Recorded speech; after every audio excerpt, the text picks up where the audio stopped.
We are beginning with another lecture, software architecture and design thinking.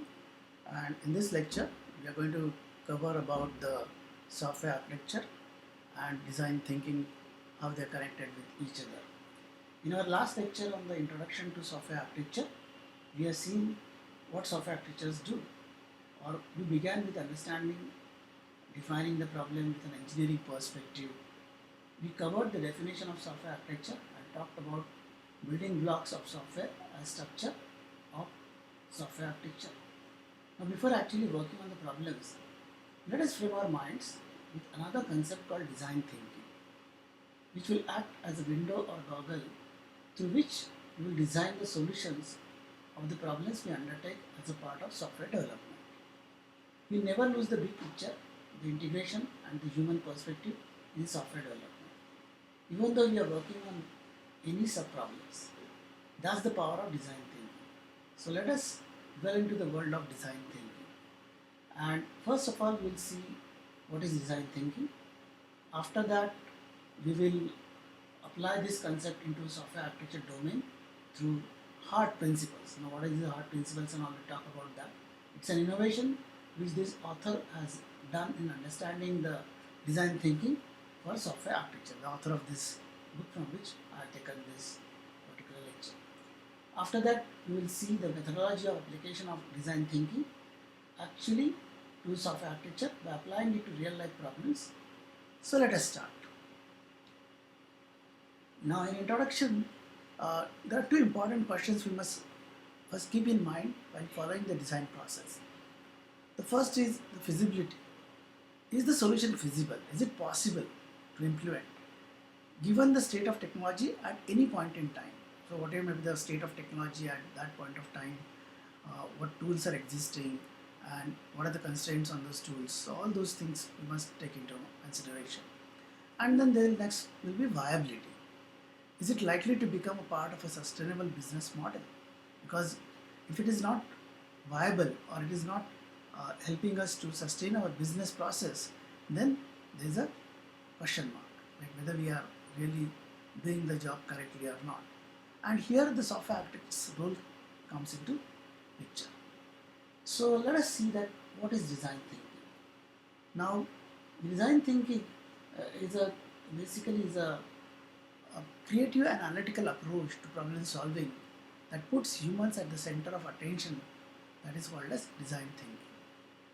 Now, uh, what this design thinking uh, will be there, uh, will be there, that we are going to see. Now, on your first day working with any software system, the architect is always the whatever architecture is always to be discovered. The whatever architecture we need is out. Now it is in front of us, whether we know about it or not. But we start playing with the architecture, either unknowingly or knowingly. Now software architecture is always there, somewhere waiting for us to discover it many times. It's less a process and more a way of thinking about the problems and solutions from the perspective of people affected by them. That is what we are going to see in design thinking. And therefore, we explore the solutions at the same time we are working to uncover the problems to be solved. And therefore, uh, our focus is on people affected by our design decisions that help concentrate on exact problems that must be solved. So, how to apply this design thinking to software architecture, that we have to see. But it is not a process. There are still rules to guide our design activities, and it is carried out for software development under the umbrella of agile development methodology. So a lot of agile development methodologies are there, and it basically allows you to explore your creativity, and therefore there are n number of agile methods, and each method is having its own peculiarities, and therefore this design thinking also plays a very vital role in this. And therefore there are four universal principles of design which we have to see, and they are called as HEART. We look into those HEART principles.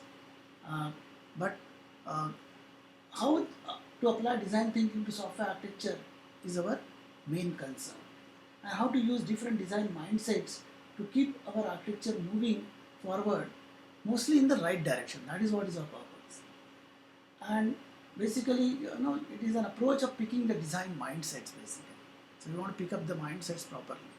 And therefore these hard principles, when we talk about them, the first principle is human rule. All design is social in nature, because whatever designs we are doing, that is basically, it involves the every human being. Okay, so it's a social in nature. Then there is ambiguity rule, which preserves the ambiguity. We want to keep it ambiguous. Then redesign rule, all design is redesign. So that is another principle which we have to understand. Then fourth is tangibility rule, make ideas tangible to facilitate communication. Now these are all four principles. They constitute the principles of design thinking in this particular lecture, and that is what we are going to see. So let's examine these hard principles as they relate to the software architecture design. So we can see how to apply design thinking in the context of software architecture. So this is what we are going to see. So first principle is design for humans. Now what exactly is this? Every design decision in the architecture helps individual in some way or the other. Every design decision must be understood by and shared with other human beings. That is also true. So human focused endeavor for people with people. That is what we want to see. So basically we empathize with all the stakeholders. Now we are basically understanding the stakeholders and trying to understand what their challenges or problems they are facing in the development of the project. Show them respect by listening, assuming positive intent, and using human-centered design methods. This is what is our approach. So end users, people at the end users help the programmers, the testers, managers who keep tabs on development schedule. So basically we collaborate with them. Now building software is an intensely social activity. So we collaborate with them, and architects are not separated from teams of the project. That is also another important thing you must understand. It is an integral part of every team. Software architecture is an integral part of every team. So ivory tower architect who designs the architecture is isolated from the team is a myth. That we must understand. So there is nothing like ivory tower architect. Like will be separate and the design will be separate. To become better designers, communicators and leaders need to empathize. So we have to be empathetic with our all stakeholders. Now, because separating architect from the team severs the human connections the architect share with everyone touched by the architecture. So this is another important thing this design for human principle is bringing to us. Then preserve ambiguity. Ambiguity is basically in engineering it is very dangerous. Once we have made a design decision, we must share it with precision and clarity. That should be our approach. But we allowing our requirements, design decisions and commitments to remain ambiguous is the best way to destroy a project. Okay, so we have to basically know how we preserve this ambiguity that we see. The goal of software architecture is to arrange structures that promote desired quality attributes. So before solidifying a design decision, use ambiguity to keep options open. So we don't want ambiguity, but how we are going to overcome that? So before solidifying a design decision, we use ambiguity to keep options open. So focus is to arrange structures that promote desired quality attributes.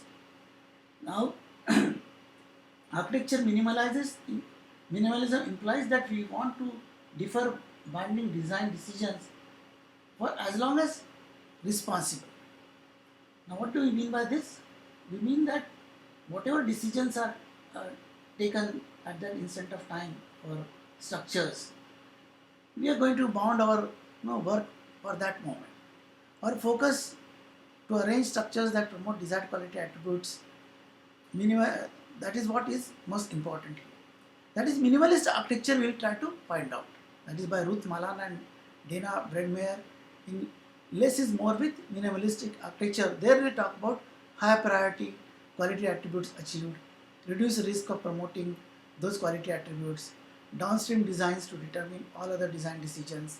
Now all these allow us to deliver software even as world around us changes.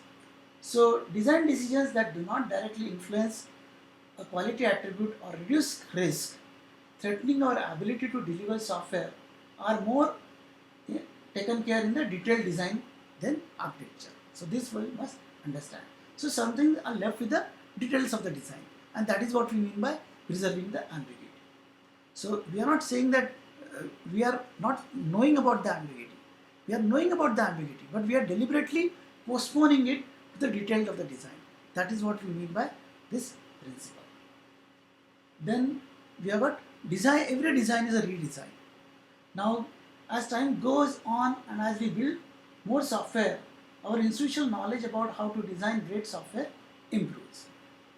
So we see a problem similar to one we face currently, and we may try to uh, understand that problem with a newer perspective. We spend more time refining existing design, then we will be creating new ones. So to think about what we already know by exploring patterns and the past designs. So whatever patterns are there and the past designs are there, we try to explore more with them. So that is why we call it as every design is a redesign. Someone documented a pattern you can use as a starting point for your architecture. That will always be easier approach or simpler approach to start for any design. Someone built a framework designed to solve your exact problem. So that is also possible. So one of the least effective ways to design software architecture is to ignore the software system that came before us. That is very important, because if we ignore all the software systems which came before us, then our current design will be least effective. That is what we mean by this statement. So we have to understand this, and therefore every design is redesigned is very important principle.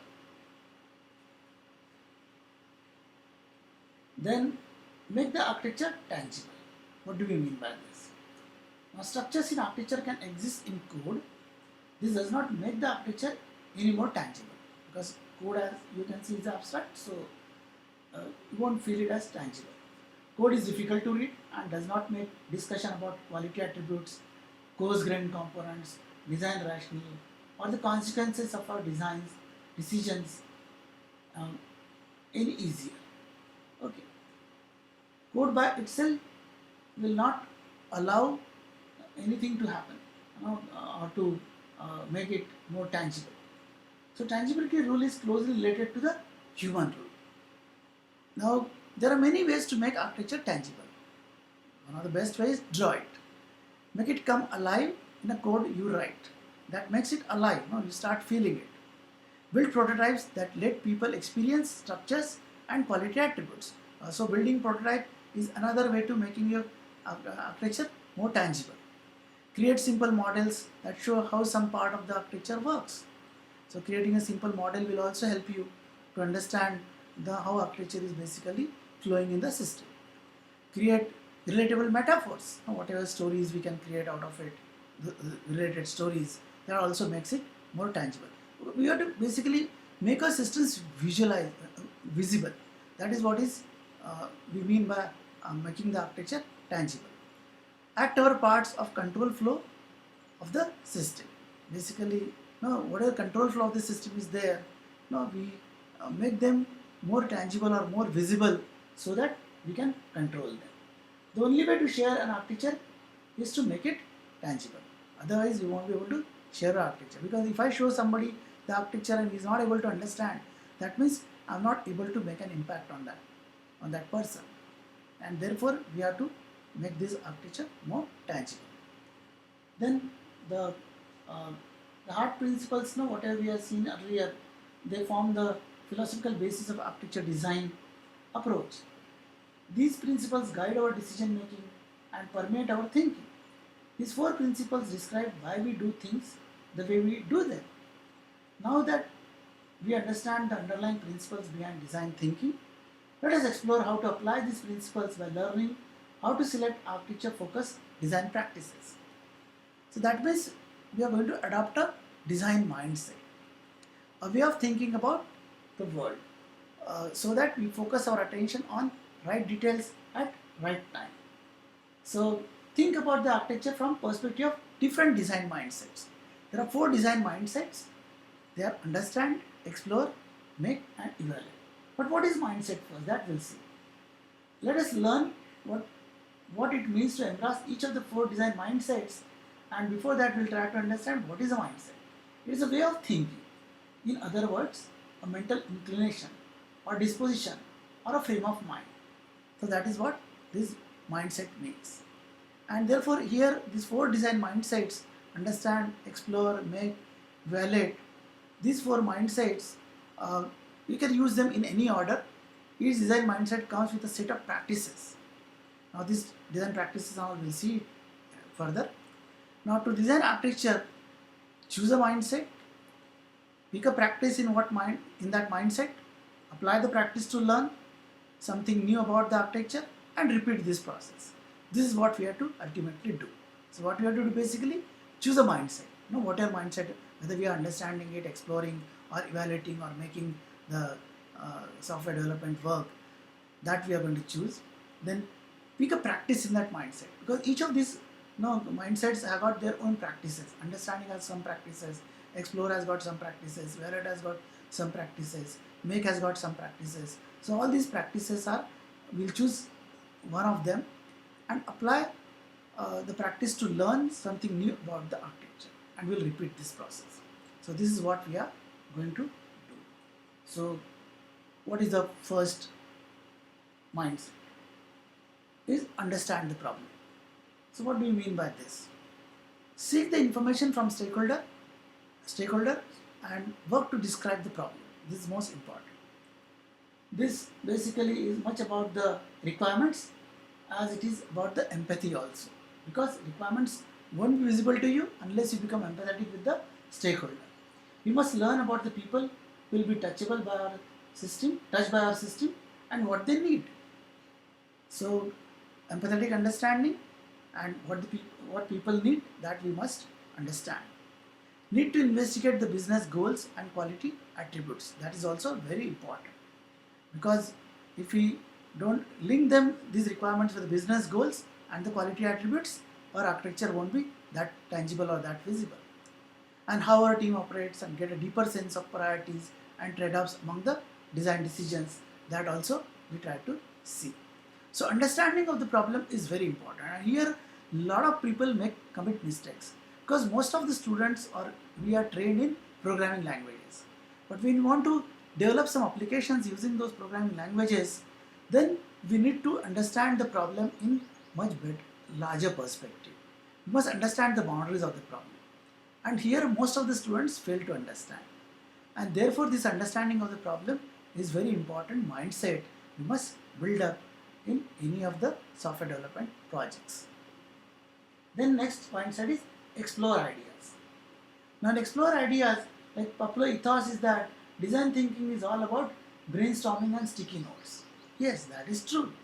Brainstorming is there, but when we explore, we create multiple design concepts and identify engineering approaches for solving some aspects of the problem. Now in software architecture terms, explore means combination of structures until we find a combination that best promotes desired quality attributes. So ultimate aim is to match with the desired quality attributes, whatever combination of structures we are trying to promote in this architecture, and then ultimately in design of the software system. So find the best mix of structures. This is what we do. Survey a broad range of patterns, technologies and development practices.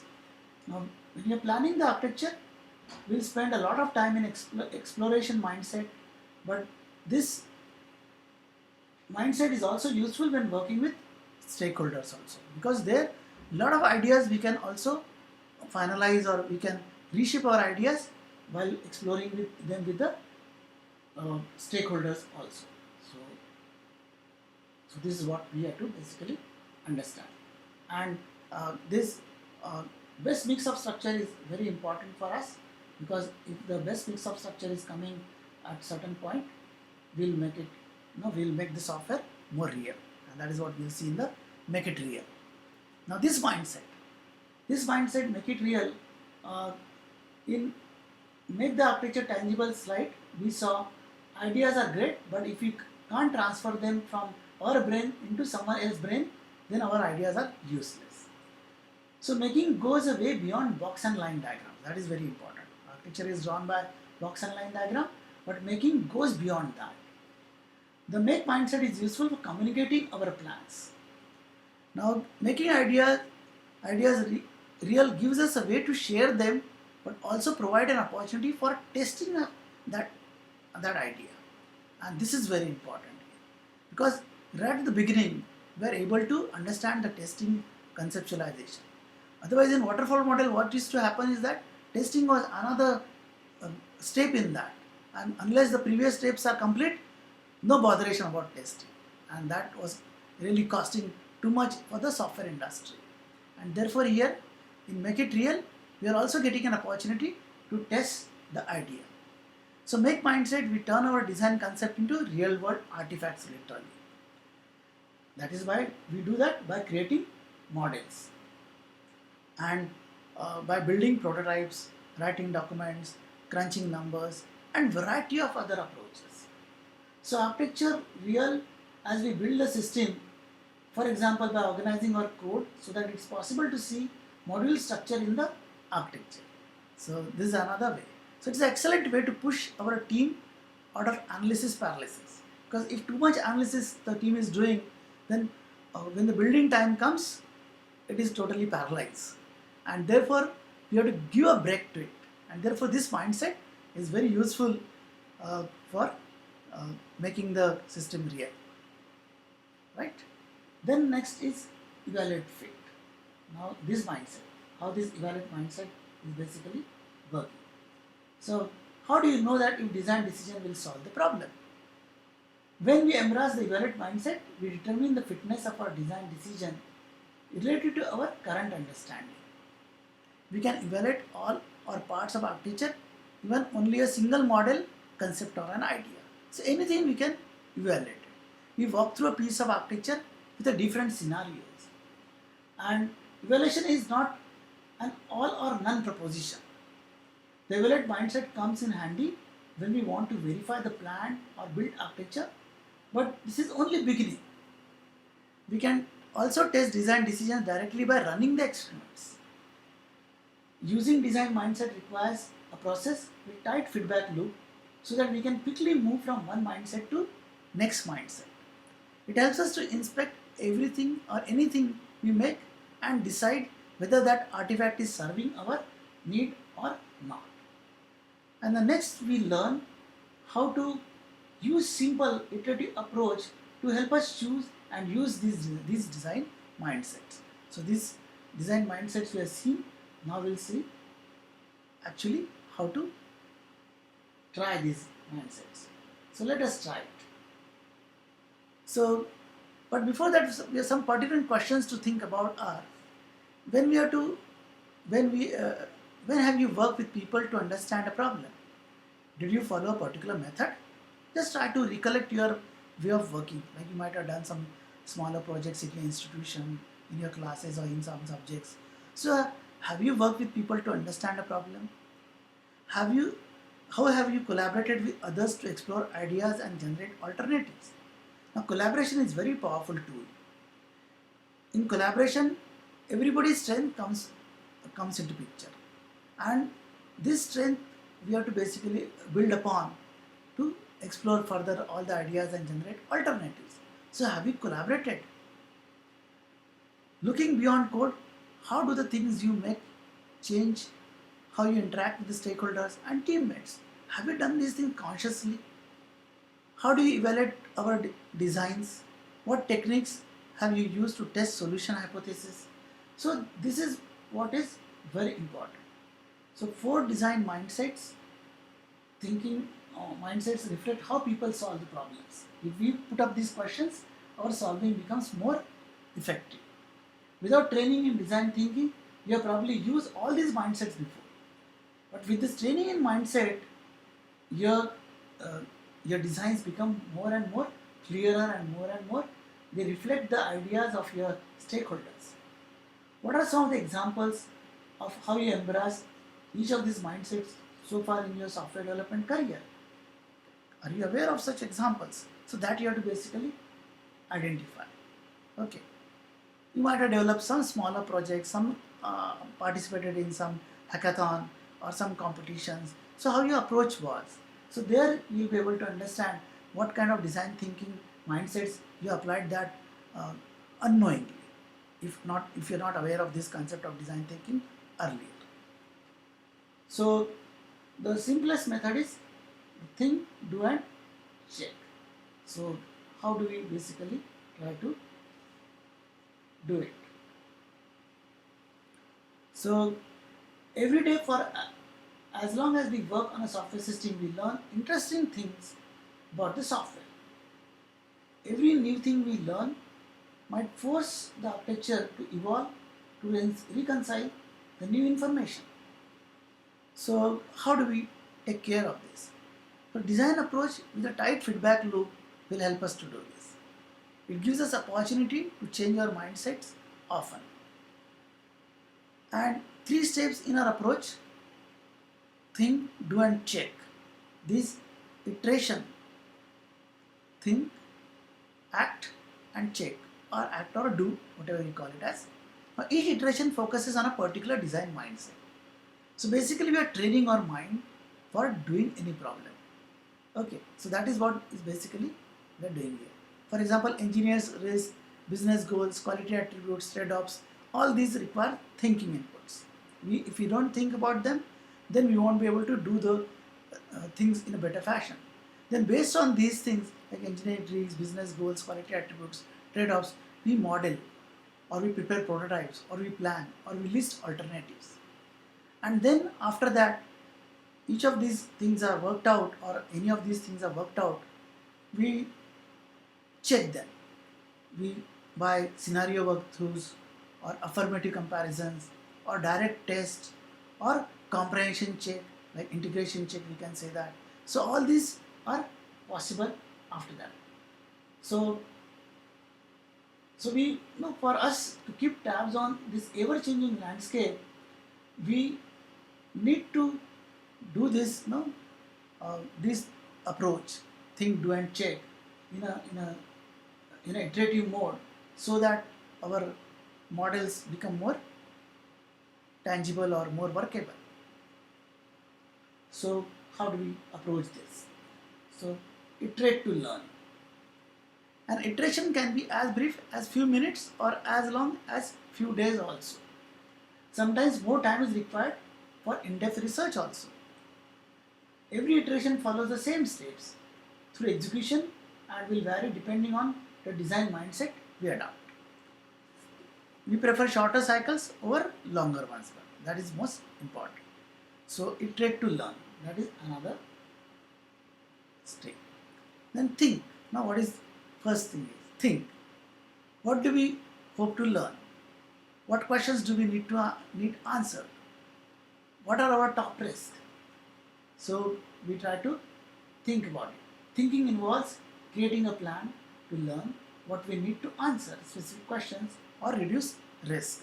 So this is what we do in thinking. Then what we do or act, what we do there. Execute the plan.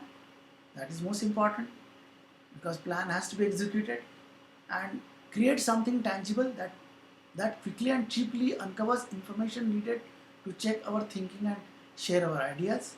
So basically we want to quickly test something or quickly implement something, not test, quickly implement something.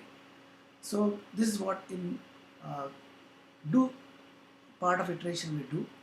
Then comes check part.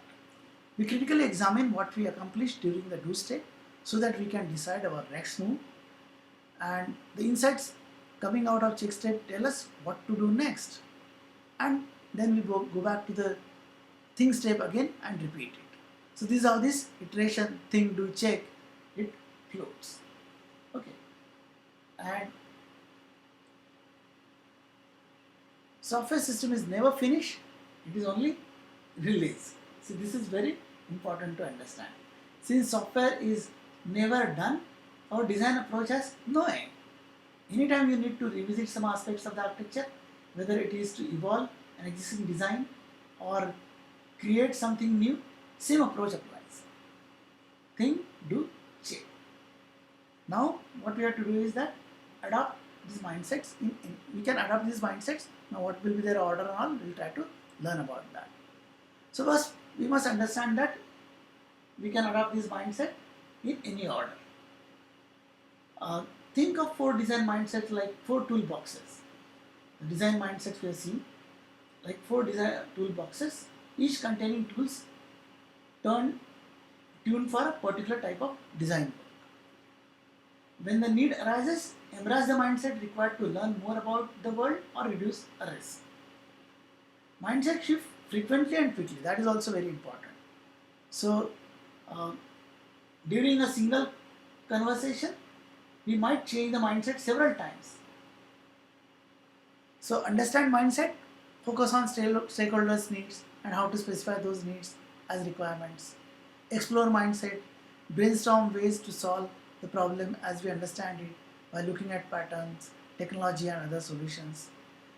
What is constituting in make mindset? Model the system so we have something concrete to reason about and share.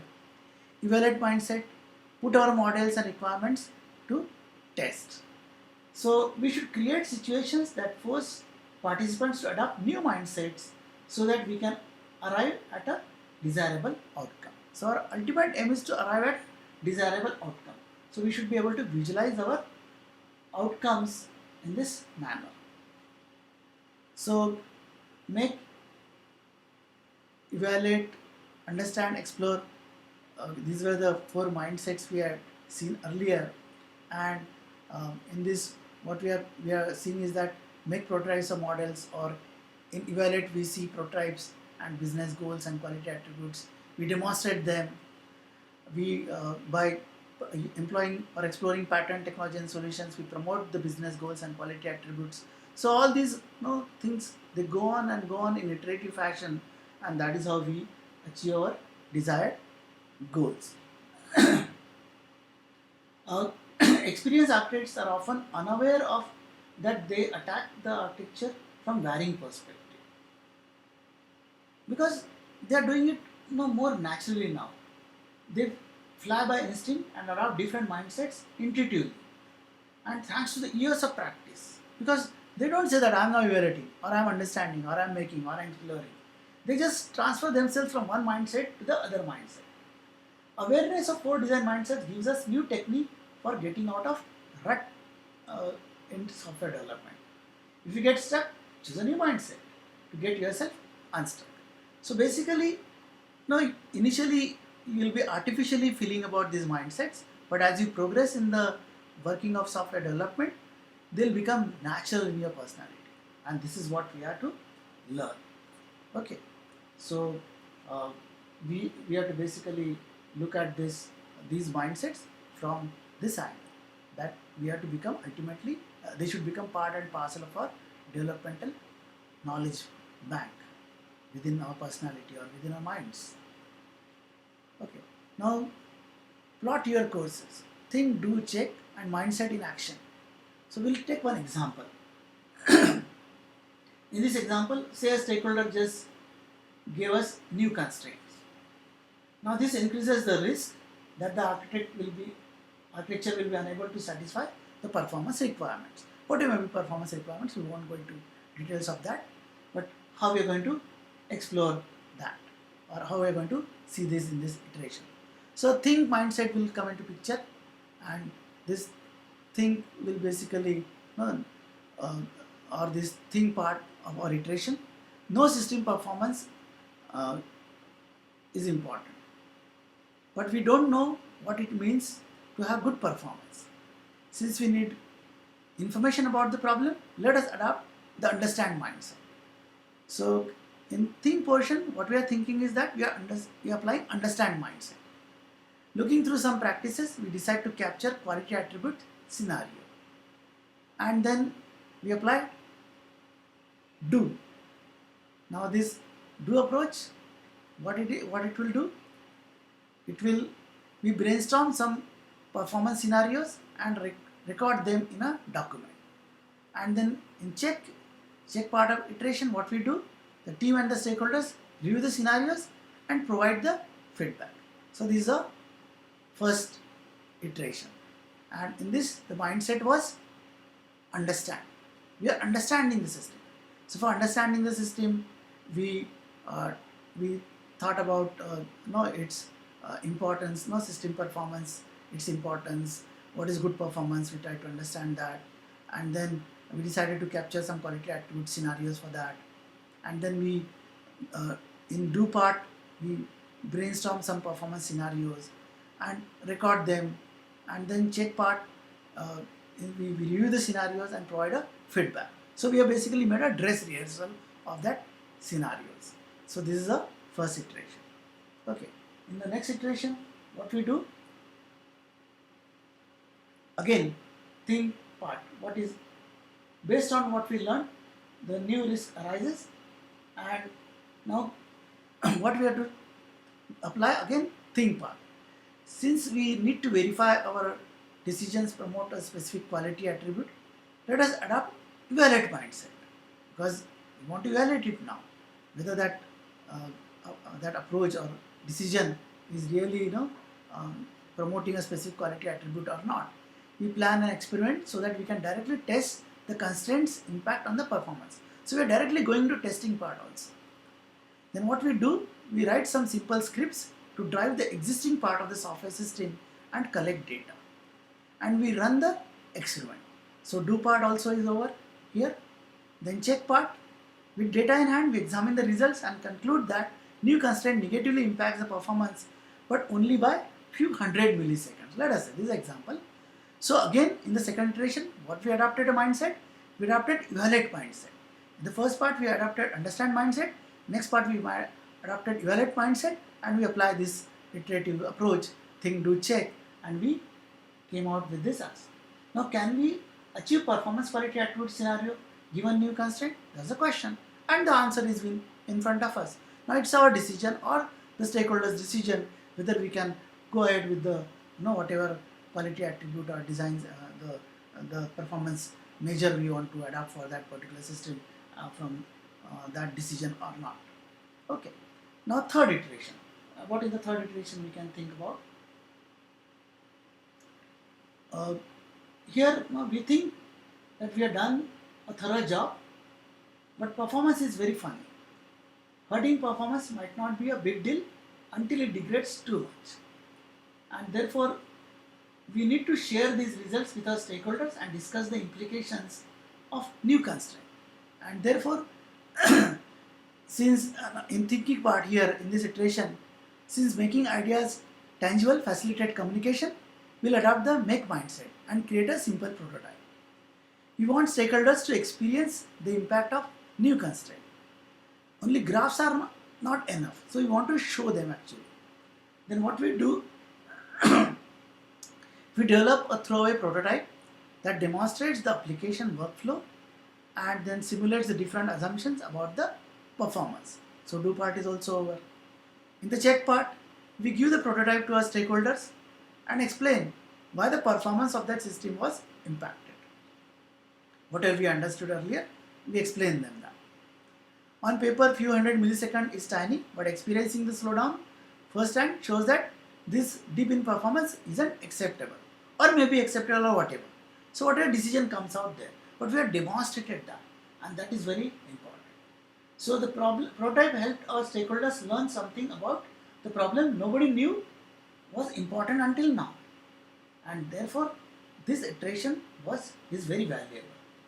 Now next we adopt the understand mindset and define our new requirements. So this is what our new requirements we talk about. We check our understanding a few minutes in the same meeting by selecting the explore mindset, and the cycle continues.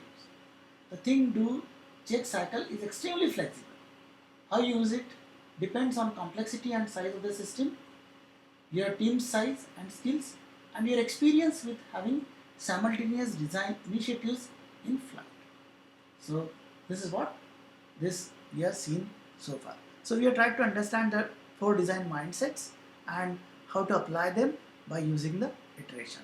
So with this, we are clear about the design thinking approach. This design thinking approach is basically trying to humanize your design in a qualitatively better way.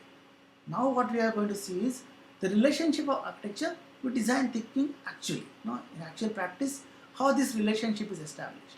Because earlier part we tried to see the concept of design thinking, but now we'll see the relationship of this in practice. How in practice we try to look at this design thinking aspect. So first I'll give you some background about the design thinking. Uh, it's an innovation, one that can deliver successful innovation in a sustainable manner, and therefore this uh, this design thinking background will try to cover because it's an innovative idea.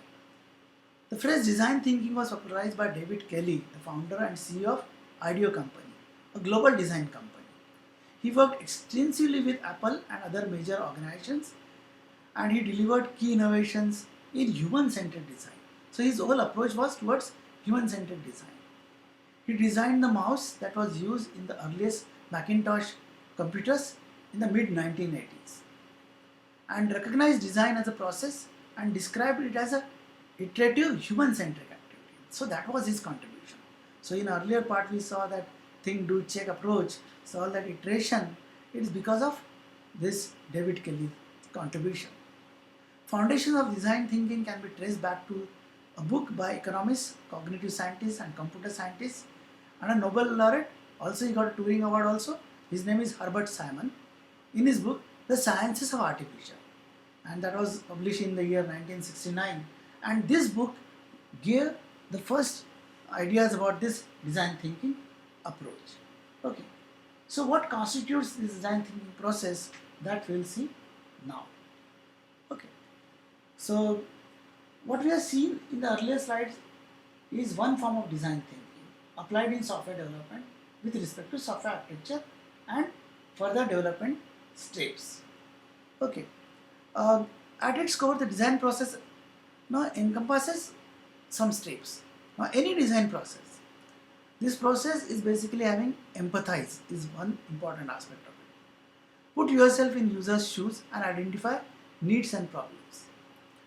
Define the problem state. Define the problem statement. We have to define the problem statement. Ideate. It's a very important word in this design thinking. Ideate. Create ideas. Challenge existing state of art and find solutions. Prototypes. Find solutions for problems identified in the first three steps and build experimental prototypes. Test. Test your solutions and refine it by revisiting any or all other previous steps. So basically we iterate on this. So this all the design thinking process goes on. We try to innovate that in the earlier by having those four mindsets and the think, do and check iterative approach. So it's a innovation over this design thinking process. Let's see. Okay. So there's a cartoon here. You can see here one idea bulb is here. It is going further. It is going into multiple ideas, and these ideas are blossom into multiple things, and then ultimately they are all are integrated and all are basically thinking in one direction. So software architect's job is to make all these ideas, put them together and discard whatever are not relevant at that instant of time. Okay, so this is again from one good blog, this Extensia blog. You can very well go into this blog and look into the details of this article. Okay, so let us explore the relationship between design thinking and software architecture. So context of building innovative design solutions, we are aware of that, because it is in this context we are looking at this relationship. We are looking at the specialized disciplines which require years of education and practice to become an expert. We know that specialized disciplines require years of practice.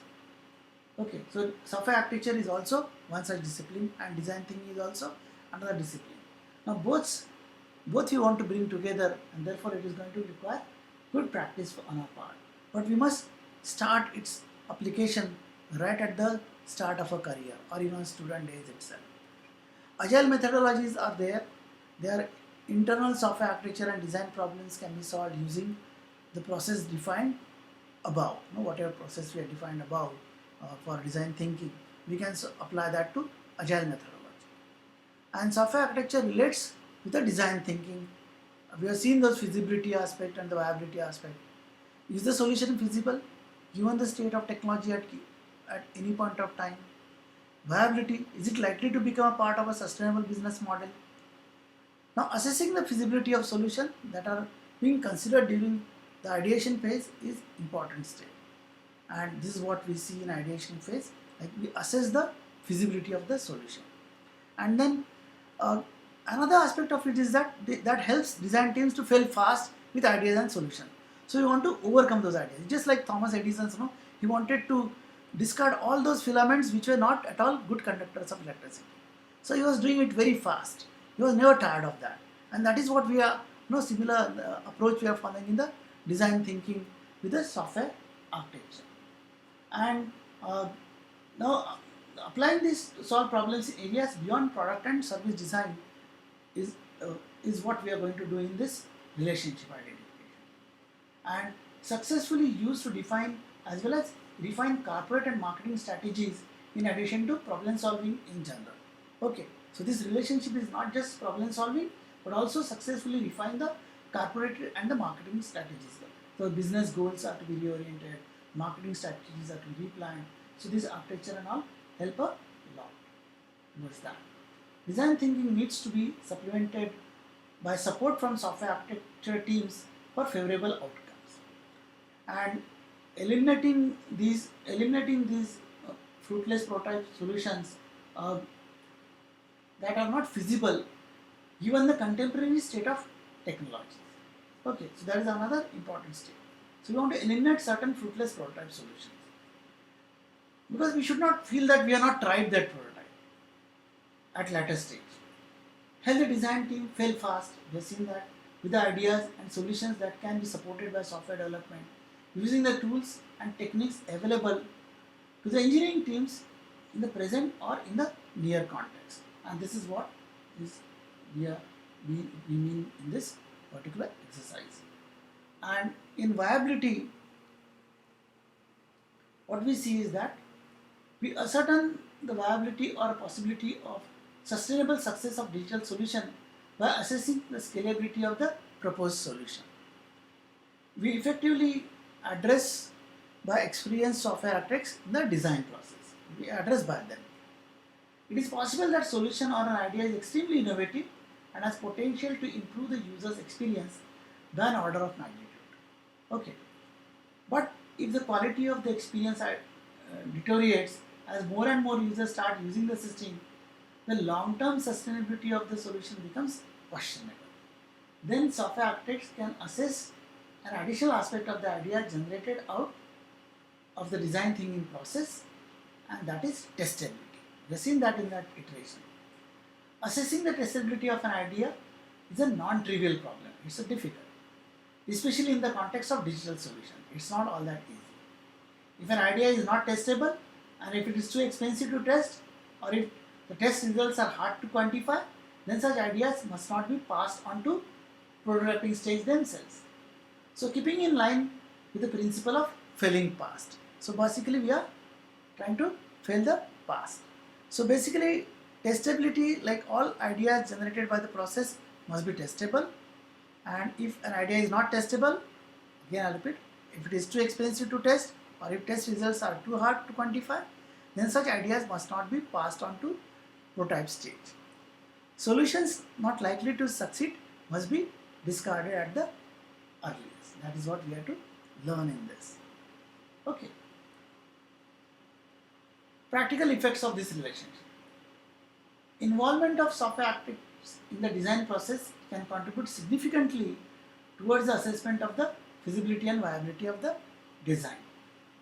Software architects can benefit by participating in the design process by applying the principles of design thinking into components that are under the hood or under our consideration. Software architects and developers seem to be extremely left-brain and are not very empathetic towards the user's problems and concerns. So we know all these things. So the server-side software, data storage and other invisible stuff can be designed by better following the design thinking principles. And therefore, we have to focus on this design thinking deliberately. Software architects tend to be early adopters of experimental products. They can appreciate what kind of experience is good for the user and bring in new ideas from software that is really in the fringe areas of geek spectrum. This is another aspect. But as I said, that software guys are no, they are left brain. So the guys are who think that Linux command line is the best user interface or Emacs is the best editor. Then there's a this design thinking is really going to change that attitude and bring some empathetic human considerations in that picture. So with this, we end this lecture. These are the references. This is from Design It, from Programmer to Software Architect by Michael Kelly, the Pragmatic Bookshelf, Relay North, this book publisher. And this is another blog which I talked about. So this book is really making you know how to become a practical software developers in today's world. And with this, we should be able to understand the software design process and design thinking and software architecture, their relationships in much wider perspective, better perspective, and focus our attention on the problems at hand at that instant of time. Okay, so thank you very much. And design thinking gives a way to connect the highly technical world of software development with the humans affected by software we build. So with this, we end this lecture. This lecture is delivered on internet through YouTube for the students of VNIT Department of CSE because of lockdown in India due to COVID-19 spread. I am personally grateful to YouTube for this, and this is also for public viewing in this today's COVID-19 times. Thank you very much. Goodbye.